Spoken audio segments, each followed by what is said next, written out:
ازيكم يا جماعة؟ كيف عاملين؟ وان شاء الله تكونوا كويسين. فيديو الليلة حنتكلم فيه عن واحد من اشهر ممثلي هوليوود، معروف بكابتن جاك سبارو، ومشهور بانه بيأدي ادوار مختلفة عن بعض تماما، وهو جوني ديب.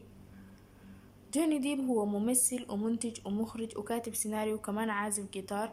اتولد عام 1963 في كنتاكي في أمريكا. أبوه كان مهندس مدني وأمه كانت ممثلة وكاتبة سيناريو، وعنده أخ واحد وأختين، واسمه الحقيقي هو جون كريستوفر ديب الثاني. لما يتوفى جده انتقلت عيلته على فلوريدا، بس هناك انفصل أبوه عن أمه، والحاجة دي أثرت على جوني ديب، فترك الدراسة وانضم لفرقة روك موسيقية كان اسمها كيدز، وبدأ يتجول معاهم في أنحاء فلوريدا عشان يأدوا أغانيهم. بعدين انتقلت الفرقة على لوس أنجلوس، وهناك اتفرقوا عن بعض، مما اضطر جوني ديب إنه هو يشتغل عشان يصرف على نفسه. في عام 1983 اتزوج جوني ديب من لوري أليسون. لوري دي عرفته على الممثل نيكولاس كيج اللي عرفه على وكيل، وبعدها ظهر جوني ديب في أول دور له في فيلم A Nightmare on Elm Street اللي طلع عام 1984. بعد الفيلم ده بدأ جوني ديب ياخد دروس في استوديو في لوس أنجلوس، وفي نفس الوقت طلع في فيلم اسمه بلاتون. الفيلم ده هو أول جزء من سلسلة أفلام حرب فيتنام. الجزء الثاني منه طلع بعنوان Born on the 4th of July، والجزء الثالث طلع بعنوان Heaven on Earth. وفيلم بلاتون اترشح ل8 جوائز أوسكار وفاز ب4، منها جائزة أفضل فيلم وأفضل مخرج، وكمان فاز ب3 جوائز من الجولدن جلوب وجائزتين من البافتا. أما شهرة جوني ديب فجات بعد هو شارك في مسلسل اسمه 21st Jump Street. المسلسل موجود أونلاين لو انتوا حابين تتفرجوا عليه، وبعد المسلسل ده اتصدرت صور جوني ديب المجلات لمدة 3 سنين. بعد خلص جوني ديب مسلسل، وتعاون لأول مرة مع المخرج تيم بورتون في فيلم إدوارد سيزر هاندز اللي نجح نجاح باهر شعبيا وكمان عجب النقاد. وبعدها بسنتين ظهر في فيلم أريزونا دريم اللي ترشح لجائزة مهرجان برلين السينمائي الدولي. أما السنة اللي بعدها اللي هي عام 1993 ظهر جوني ديب في فيلم بيني أند جون مع جوليان مور، وكمان في فيلم ويتيز إيتينج جيلبرت كريب مع ليوناردو دي كابريو، والفيلم كان تحفة فنية وترشح لجوائز كتيرة.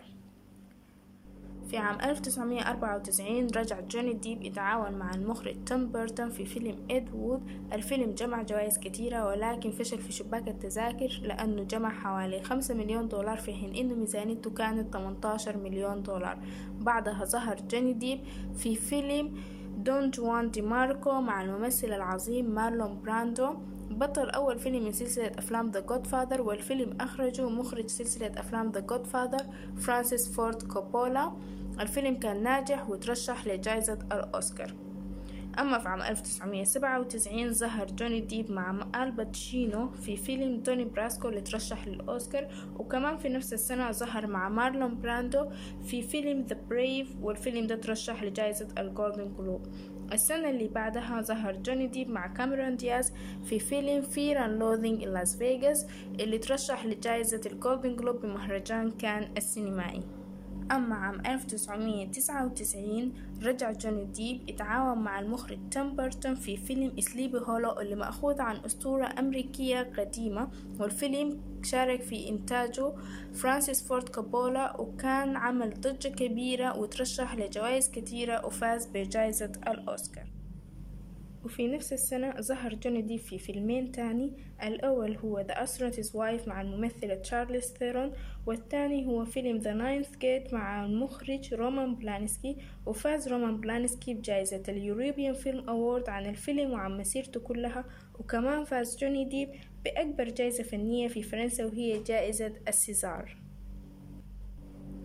أما عام 2000 فبرضه كان عام ناجح بالنسبة لجوني ديب، ظهر برضه في 3 أفلام. الأول اسمه The Man Who Cried وترشح لجائزة الأسد الذهبي بمهرجان البندقية السينمائي، والثاني هو Before Night Falls وترشح للأوسكار، والثالث هو فيلم حلو شديد اسمه شوكولات وترشح ل5 جوائز أوسكار، منهم جائزة الأوسكار لأفضل فيلم، وكمان ترشح لجائزة مهرجان برلين السينمائي الدولي.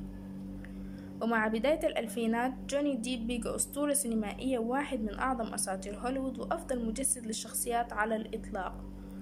في عام 2001 ظهر بدور محقق في فيلم حلو اسمه From Hell. وفي عام 2003 بدأ سلسلة أفلام قراصنة الكاريبي اللي خلت جوني ديب أشهر ممثل في العالم والممثل الأعلى أجرا. وأخرج أول 3 أفلام من سلسلة أفلام قراصنة الكاريبي المخرج الحائز على الأوسكار غور فيربينسكي.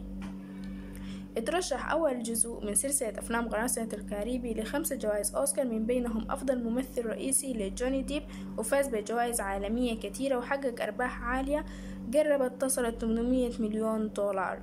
وأداء جوني ديب في الفيلم يعتبر واحد من أعظم 10 أداءات في العقد، وتعتبر شخصية جاك سبارو هي الشخصية الأكثر تأثيرا في العقد بأكمله. وما بس كده، جوني ديب كمان ظهر في نفس السنة في فيلم رائع مع سلمى حايك اسمه Once Upon a Time in Mexico، وبرضه حقق نجاح كبير. أما عام 2004 ظهر جوني ديب في 4 أفلام، هي Secret Window هو فيلم غموض، وكمان فيلم The Libertine، وفيلم And They Lived Happily Ever After، وفيلم Finding Neverland اللي شاركته فيه كيت وينسلت. وترشح الفيلم ل7 جوائز أوسكار، وفاز بجائزة الأوسكار لأفضل موسيقى تصويرية. أما في عام 2005 رجع جوني ديب يتعاون مع المخرج تيم بيرتون على فيلمين قلبوا هوليوود تماما وجمعوا ملايين الدولارات، وشاركته البطولة الدورة دي زوجة المخرج تيم بيرتون الممثلة هيلينا بونهام كارتر. والفيلمين هما تشارلي أند ذا شوكليت فاكتوري اللي ترشح للأوسكار، والفيلم الثاني هو كوربس برايد اللي ترشح لجائزة الأوسكار لأفضل فيلم أنيميشن في العام.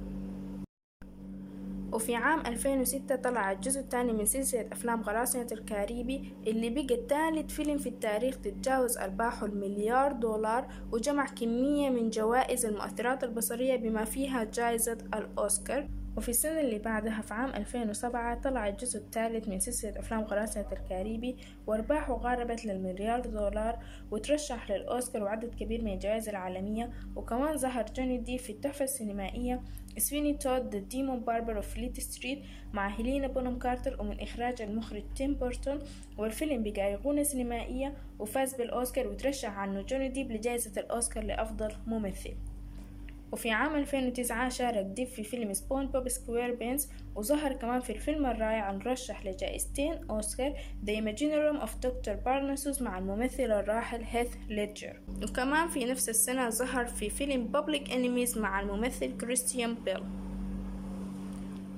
أما في عام 2010 ظهر مع أنجلينا جولي في فيلم حقق أرباح كثيرة جدا وترشح ل3 جوائز جولدن جلوب، من بينهم جائزة أفضل فيلم في العام وهو فيلم The Tourist. وفي نفس السنة طلع فيلم أليس إن وندرلاند، وده هو التعاون السابع بينه وبين المخرج تيم بيرتون، وظهرت معاه في الفيلم هيلينا بونهام كارتر وآن هاثاوي. وفاز الفيلم بجائزتين أوسكار وكثير من الجوائز العالمية وتعدت أرباحه $1,000,000,000.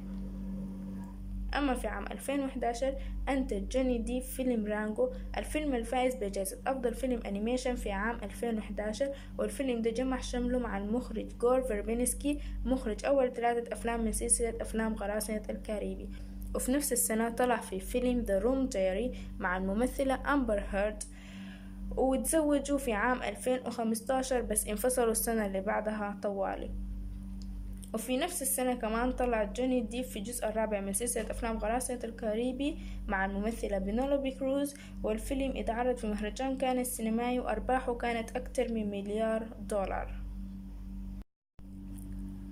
أما في عام 2012 اتعاون جوني ديب للمرة الثامنة والأخيرة حتى الآن مع المخرج تيم بيرتون في فيلم دارك شادوز، وظهرت معه في الفيلم برضو هيلينا بونهام كارتر وفاز الفيلم بجوائز كثيرة. وكمان ظهر في الفيلم الكوميدي 21st Jump Street المقتبس من المسلسل اللي مثل فيه أيام شبابه. وكمان بدأ في أول فيلم من سلسلة أفلام بول ماكارتني مع ناتالي بورتمان، والجزء الثاني كان في 2013 مع ميريل ستريب، والجزء الأخير كان في عام 2015. في عام 2013 أنتج جوني ديب فيلم The Lone Ranger، والفيلم ده ترشح لجائزتين أوسكار، وجمع الفيلم شمله مرة تانية مع هيلينا بونهام كارتر ومع المخرج غور فيربينسكي. أما في عام 2014 ظهر جوني ديب في فيلم أكتر من رائع اسمه ترانسندنس مع مورغان فريمان، والفيلم أخرجه والي فيستر الحائز على جائزة الأوسكار. وكمان ظهر في الفيلم الغنائي Into the Woods مع مجموعة من النجوم منهم ميريل ستريب، كريس بين، إيميلي بلانت، وأنا كيندريك. جوني ديب أنتج أفلام زي دارك شادوز، ذا روم دياري، والفيلم الحائز على 5 جوائز أوسكار هيوغو. وكمان شارك كعازف للجيتار في عدد من الحفلات الغنائية مع كيث ريتشاردز وبول ماكارتني وأليس كوبر. في صندوق الوصف حتلقوا قائمة بأعماله، وما تنسوا تعملوا لي تعليق توروني فيه أكتر فيلم بتحبوا له شنو، واعملوا لايك واشتركوا بالقناة وفعلوا زر الجرس عشان تصل لكم الفيديوهات الجديدة. ويلا باي.